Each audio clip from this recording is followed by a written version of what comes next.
ازيكم يا حبايبي، عاملين ايه؟ يا رب تكونوا بخير. هنعمل النهارده معاكم احلى قطايف لرمضان.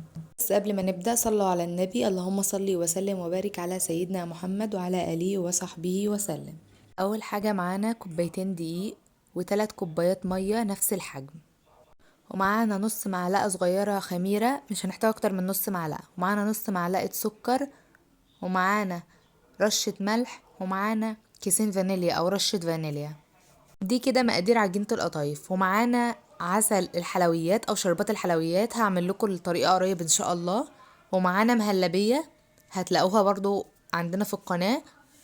ومعانا معلقتين كبار مكسرات، ومعانا معلقة كبيرة سكر، ومعلقة كبيرة زبيب، ومعلقة كبيرة جوز. وما تكترش من الزبيب علشان ما ينفخش معانا في الزيت ويخلي العجين ويخلي القطايف يعني تفتح معانا واحنا بنحمرها. اول حاجه معانا كوبايتين الدقيق، وهننزل عليها الخميره والسكر والملح والفانيليا وهنقلبهم مع بعض.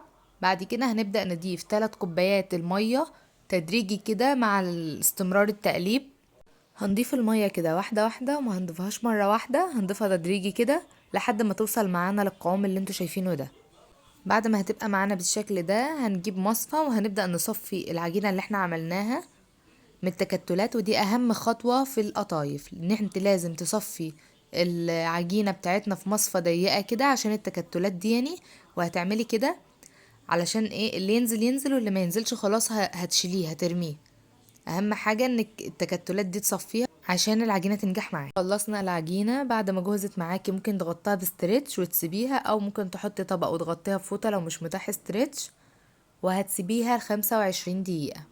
بعد 25 دقيقة هنبدأ نشيل الفوطة وهنشوفها وبقى معانا بالشكل ده زي ما انتوا شايفين. هنبدأ بقى نكبها في حاجة اللي احنا هنحط منها على طول في المقلي علشان يبقى سهل علينا ان احنا نكب منها يعني. والقوام بتاعه بيكون بنفس الشكل ده، بيكونش خفيف وما بيكونش تقيل. وما تحسيش مثلا ان هو خفيف فتقولي مثلا ده انا هزود معلقة دقيق كمان، لا، هو كده المقادير مظبوطة عشان تبقى ناجحة معاكي.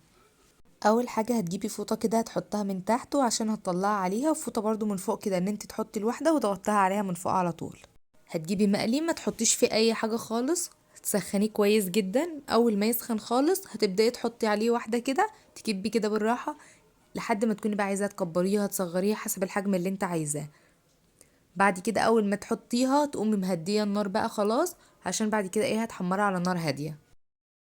احنا ما حطيناش في العجينه لا بيكنج باودر ولا بيكنج صودا عشان بيخلوا العجينه تشرب زيت كتير، واحنا مش عايزين نستخدم زيت في الوصفه. احنا حطينا نص معلقه خميره بس، وما استخدمناش برضو سكر كتير عشان لو كنا حطينا اكتر من نص معلقه سكر كان هيحمر معانا من الظهر قوي، ولما نيجي نحمره في الزيت كان هياخد اللون بسرعه، وكان هيبقى من جوه طري ومعجن كده ومش مستوي من جوه، فما كانش هتبقى العجينه مظبوطه معانا. وبنسيبها معانا 25 دقيقه بس عشان احنا مش عايزين العجينه تخمر معانا، لا احنا بنسيبها 25 دقيقة بس، وده الميعاد المظبوط ليها.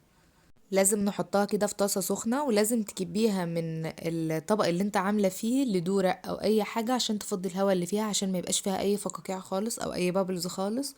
وهي كل ما تعملش معاكي بابلز كتير يبقى هي كده العجينة مظبوطة، يعني البابلز كده بتكون ايه خفيفة خالص، هي دي الفقاقيع اللي بتتعمل في عجينة القطايف، مش اكتر من كده. هي كده العجينة المظبوطة، لا اكتر ولا اقل. دي كده حاجات مهمة جدا في العجينة. اما بقى في السوى لازم يكون المقلي يكون سخن، وهتحطيها واحدة واحدة كده، وما تحطيش اكتر من واحدة في المقلي لو انت لسه مبتدئة عشان ما يتحرقوش منك او يتلطعوا منك كده، لان احنا عايزينهم ياخدوا لون دهبي بس، لان طبعا لسه هتتحمر معانا في المقلي في الزيت لما نحشيها يعني. وما تعملهاش صغيره ولا كبيره، اعملها وسط كده علشان لو حابه مثلا تحشيها اي حشوات ممكن تعمليها مهلبيه زي ما هنعملها، ممكن تعمليها مكسرات ونواشف زي برضو ما هنعملها، ممكن تعمليها لحمه مفرومه، يعني تنفع معاكي ان انت تحشيها حلو وحادي وبتبقى جميله جدا وبقى في الشكل مميز.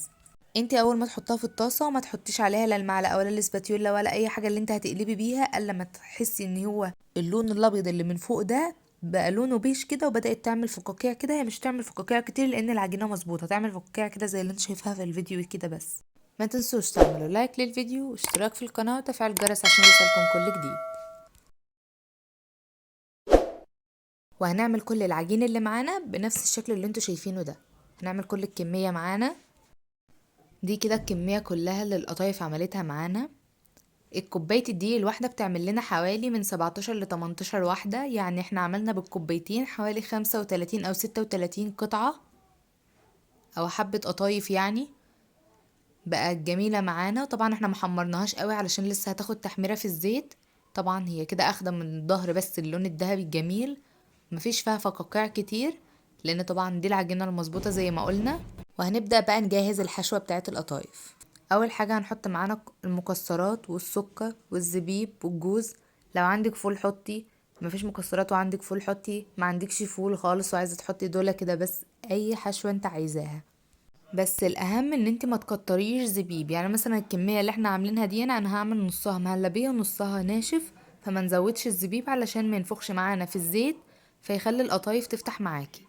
هتجيبي القطايف كده وتحطي قيمه معلقه بس كده في القطايف، ما تزوديش عشان الزبيب لما ينفخ معاكي في الزيت وانت بتحمريه القطايف ما تتفتحش منك في الزيت وتبوظ. هنقفلها كده، اضغطي عليها كده هتقفل لوحدها.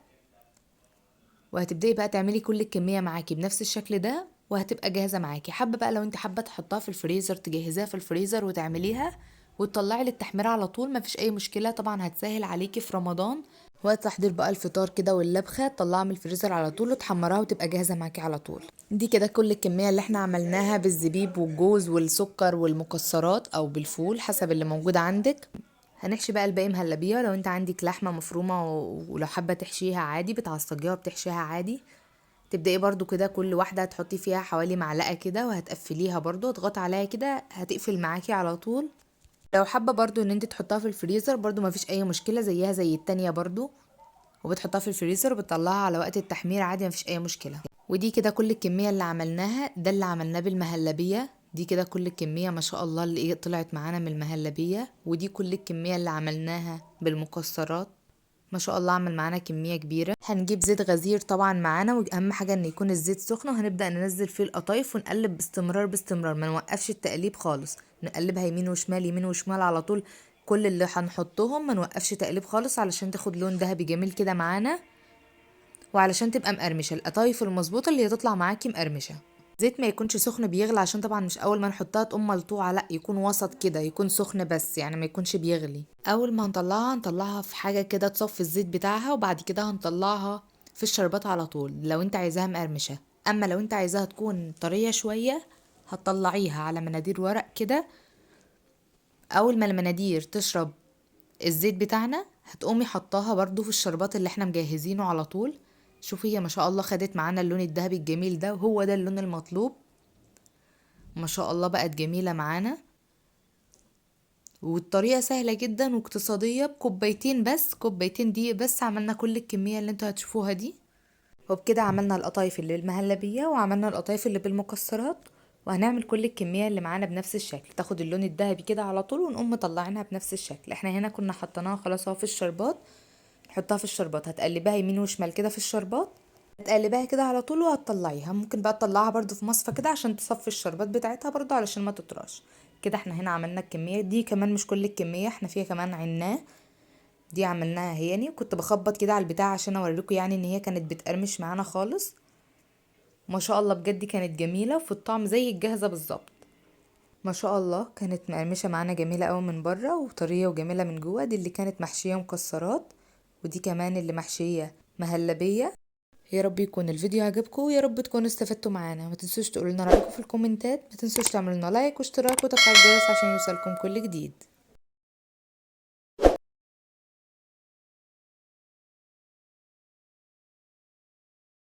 وبألف هنا على قلوبكم.